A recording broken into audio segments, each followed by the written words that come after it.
इमरान खान घुटने टेक के इन सबको एनआरओ दे दे। ये सारा ड्रामा है। पहले दिन से ब्लैकमेल करने की कोशिश है। जब मौका मिलता है हुकूमत को गिराने की सिर्फ एक वजह से कोशिश करते हैं कि जनाब हम कोई खास अल्लाह के मखलूक हैं, हम चोरी करें, डाका मारें, इनको कोई खास ऐसी मखलूक है कि इनको सब कुछ माफ हो जाना चाहिए।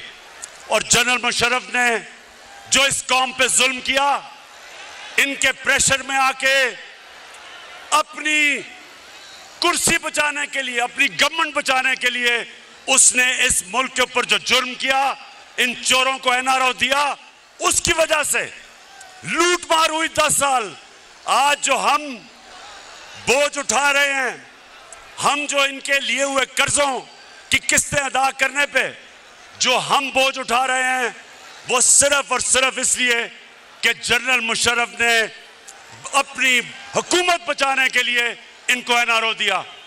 तो ये तैयार हो जाए नौजवानों, इमरान खान जो मर्जी ये कर ले, हुकूमत जाती है जाए, जान जाती है जाए, कभी इनको माफ नहीं करूंगा।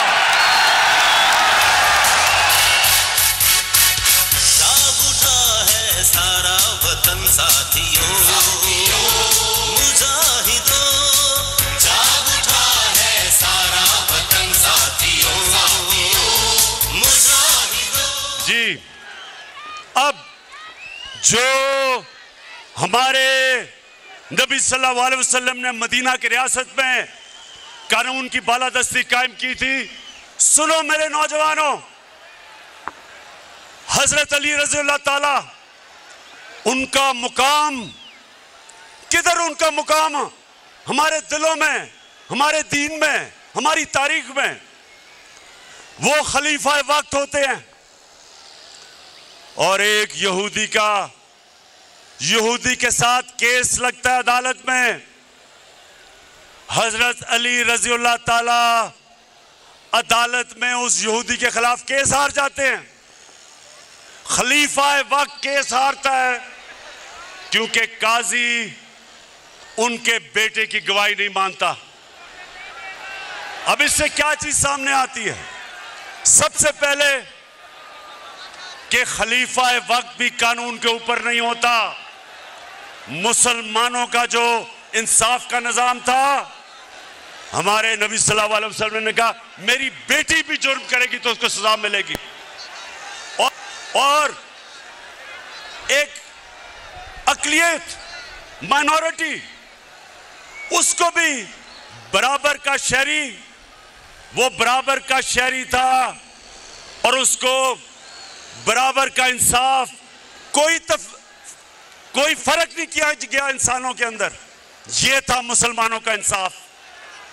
आज आप सोचें, दुनिया के अमीर तरीन मुल्क, डेवलप्ड मुल्कों में, आज आप सोचें कि क्या आज के दिन क्या कोई बाहर से, वहां की कोई अकलियत हो, हमारी बाहर से लोग हों, क्या उनको उनके वजीर आजम के सामने इंसाफ मिल सकता है? नहीं मिल सकता। आज सोचें कि किसी तरह माइनॉरिटीज को दुनिया में चले जाएं, जो मुसलमानों के दौर में मदीना की रियासत में जो माइनॉरिटीज को प्रोटेक्शन थी, जो उनके हकूक थे, आज आपको डेवलप्ड वर्ल्ड में नहीं मिलते। तो इसका मतलब क्या है कि रहमतुल लिल आलमीन सब इंसानों के लिए रहमत बन के आए थे, इंसानियत को इकट्ठा करने आए थे, तकसीम नहीं करने आए थे, नफरतें नहीं पैदा करने आए थे। और इसलिए मैं पाकिस्तान को वो मुल्क समझता हूं कि हमने भी उधर पहुंचना है। हमारी अकलियतें बराबर के शहरी हैं, कानून के सामने वो बराबर हैं। हम वो मुल्क बनना चाहते हैं जो इंसानों को इकट्ठा करेगा। हम वो फौरन आना चाहते हैं जो किसी के साथ जंग में शरीक नहीं होगा, लेकिन अमन में हम सबको इकट्ठा करने के लिए तैयार हैं। हम वो मेरे पाकिस्तानियों, हम वो पाकिस्तान बनाना चाहते हैं जिधर एक कमजोर से कमजोर आदमी को पूरी तरह हमारा इंसाफ का निजाम इंसाफ दे। और फिर ख्वातीन, हमारी यहां ख्वातीन बैठी हैं, आपको पता होना चाहिए क्या मगरब में प्रोपेगेंडा होता है कि जी मुसलमानों के माशरे में औरतों को हकूक नहीं मिलते। मगरब के अंदर औरतों को विरासत के अंदर हिस्सा 100 साल पहले मिलना शुरू हुआ, उससे पहले नहीं मिलता था। इस्लाम के अंदर कुरान और हमारी नबी सल्लल्लाहु अलैहि वसल्लम की सुन्नत 1500 साल पहले तकरीबन उन्होंने हमें, हमारी औरतों को हकूक दिए थे विरासत में। और मुझे अफसोस से कहना पड़ता है कि तकरीबन 70% औरतों को पाकिस्तान में विरासत में हकूक नहीं मिलते। इसलिए हम कानून लेके आए हैं, हमने अब कानून लेके आए हैं कि औरतों को रियासत, उनकी विरासत के अंदर, उनकी इनहेरिटेंस के अंदर जबरदस्ती उनको पूरा उनका हक दिलवाएगी।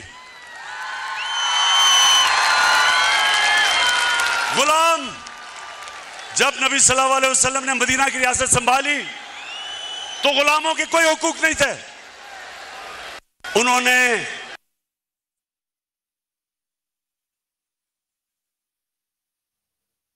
गुलाम रखना है तो उसको एक घर के फर्द की तरह रखो। ये हमारा, नौजवानों, हमारा ये था दीन।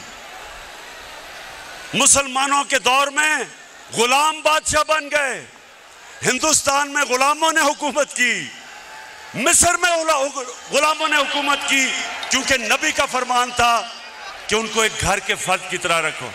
तो मेरे पाकिस्तानियों, मुझे बड़ा अफसोस होता है जो मैं मदीना की रियासत जिस तरफ हम सफर पर निकले हुए हैं, मैं ये चाहता हूं कि हम घर के मुलाजमों को, उनको भी उसी तरह रखें, उनको भी अच्छा खाना दें, उनके भी हुकूक रखें, वो भी इंसान है। ये हमारी नबी की सुन्नत है। पाकिस्तानियों, सुनते जाओ, मैं आपको सफर बता रहा हूं कि आपका नजरिया क्या है, किस लिए यह मुल्क बना था, अल्लामा इकबाल की क्या ख्वाब थी। क्योंकि आज 200 मिलियन यानी 20 करोड़ मुसलमान हिंदुस्तान में हैं, लेकिन जो हिंदुस्तान में भी मुसलमान थे उन्होंने भी पाकिस्तान के लिए वोट किया था, क्योंकि वो ख्वाब थी, वो देखना चाहते थे कि मदीना की रियासत के तर्ज पे मुल्क खड़ा हो। अच्छा, अब सुने, मैं अभी आखिर में आपसे जो मेन बात करने के लिए आप सबको बुलाया, मैं जरा आगे चलूं। जो हमारे मदीना की रियासत में अल्लाह ने हमारी कौम को क्या हुक्म दिया था, अमर बिल मारूफ, इसका क्या मतलब है? इसका मतलब ये कि एक कौम के ऊपर लाजमी कर दिया कि आप जब भी आप देखें कि कोई बदी है, बुराई है, कौम की जिम्मेदारी लगाई कि आप उस बदी और बुराई के खिलाफ जिहाद करें, अच्छाई के साथ खड़े हों, क्योंकि ये कौम को जिंदा रखती है। पाकिस्तानियों, मैं जब आज से तकरीबन 20 साल पहले लंदन में था, इराक के ऊपर हमला करने लगा था अमेरिका और बरतानिया, 20 लाख लोग निकले बरतानिया में, 20 लाख लोग सड़कों पे निकले जंग के खिलाफ। अमर बिल मारूफ, इसको कहते हैं अमर बिल मारूफ, कि उनकी हुकूमत को फायदा भी होना था इराक जंग से, इराक में तेल भी था, लेकिन वो अच्छाई के साथ खड़े हुए, उन्होंने कहा नहीं ये गलत है। इसको अमर बिल मारूफ कहते हैं, इसको जिंदा कौम कहते हैं। और मैं आज सबको देख के मुझे खुशी ये है कि मैंने जब आपको कॉल दी, ये जो लोगों के ज़मीरों का सौदा हो रहा है, एक गवर्नमेंट को गिराने की कोशिश क्या कर रही है, पैसे लगा रहे हैं लोगों को खरीदने के लिए।